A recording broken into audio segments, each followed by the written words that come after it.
Shalom Pak Bambang, saya mau izin bertanya, apa makna Yesus itu Allah? Mohon pencerahannya.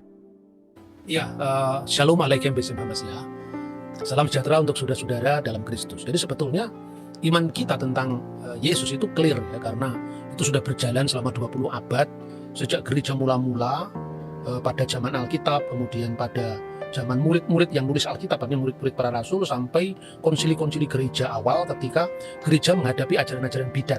Itu sudah clear. Jadi intinya iman Kristen meyakini berdasarkan ajaran para rasul, ya tentu yang ini jelas sekali bahwa Kristus itu sepenuhnya Allah, sebagai firman dari Tuhan sendiri. Dan yang kedua sepenuhnya manusia, ketika Kristus itu datang ke dunia dikandung oleh Bunda Maria. Dan dalam hal ini maka iman kita mengajarkan bahwa Kristus sepenuhnya sebagai Allah itu tidak merujuk kepada kemanusiaannya yang kelihatan, tetapi kepada firman Allah yang sudah ada sebelum segala sesuatunya ada. Sesuai dengan apa yang disebutkan dalam Injil Yohanes pasal 1 ayat 1. Pada mulanya adalah firman, dan firman itu bersama-sama dengan Allah, dan firman itu adalah Allah. Nah, siapa firman yang bersama-sama dengan Allah ini? Apa perannya? Ayat 3 menjelaskan segala sesuatu dijadikan oleh Dia. Tentu dijadikan oleh Yesus sebagai firman yang kekal tadi, bukan dijadikan oleh kemanusiaan Yesus. Ya, dan tanpa Dia, tanpa firman Allah itu, tidak ada sesuatu pun yang jadi dari segala yang telah dijadikan. Nah, itulah yang di dalam bahasa teologi disebut praeksistensi putra Allah. Jadi Yesus sudah ada sebelum segala sesuatu ada, karena Dia firman Allah. Allah menciptakan dengan firman-Nya, dan tidak mungkin kalau firman itu ada kemudian setelah Allah. Nah, sebetulnya disebut firman di sini bukan sekedar kata-kata verbal, ya. Firman di sini sebetulnya bahasa aslinya itu logos. Logos itulah yang menjadi bahasa kita logik, logikos, logika. Jadi firman itu sesungguhnya adalah kemahasabdaan Tuhan. Jadi sabda atau firman itu tidak hanya berarti kata-kata verbal atau efek atau akibat dari kata-kata. Kalau akibat dari kata-kata ya alam semesta ini, langit, bumi, laut seisinya ini kan diciptakan oleh firman Allah. Jadilah terang, maka terang itu jadi. Jadi itu efek dari firman tadi. Tetapi Yesus itu firman itu sendiri. Nah, jadi dengan demikian tidak mungkin kalau firman Allah itu tidak kekal.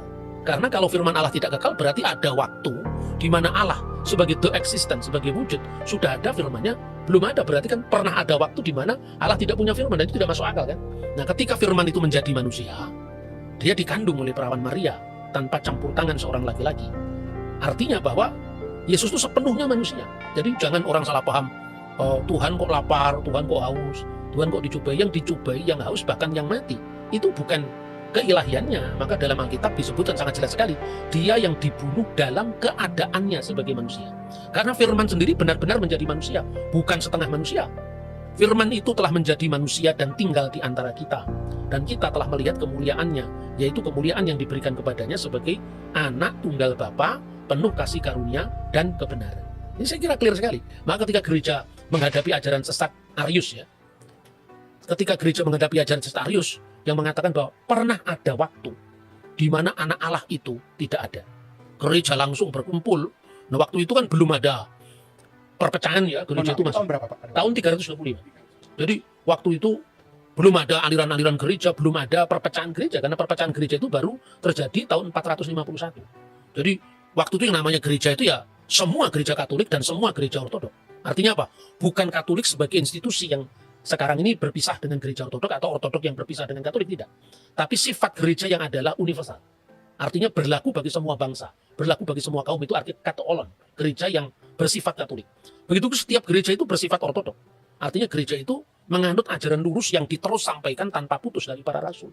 Makanya kalau ada gereja Roma, ya gereja di wilayah yurisdiksi Roma, gereja di wilayah yurisdiksi Antioquia, seperti yang diceritakan dalam Alkitab, ya, bahwa orang-orang mengikut Yesus itu pertama kali disebut Kristen itu kan di Antioquia.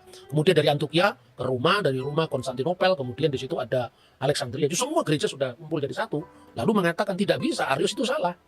Karena apa? Kalau firman itu pernah tidak ada, berarti pernah ada Allah tanpa firman-Nya. Masa Allah pernah tidak punya firman? Kalau Allah pernah tidak punya firman, berarti Allah pernah tidak bisa mencipta. Jadi Allah dengan firman-Nya, dengan rohnya itu kekal. Itu kira-kira apa yang kita bisa pahami dari ajaran Kristen yang paling dasar tentang siapakah Yesus Kristus. Oke Pak Bambang, penjelasan Anda sangat mencerahkan dan menguatkan iman kami. Terima kasih, Tuhan Yesus memberkati.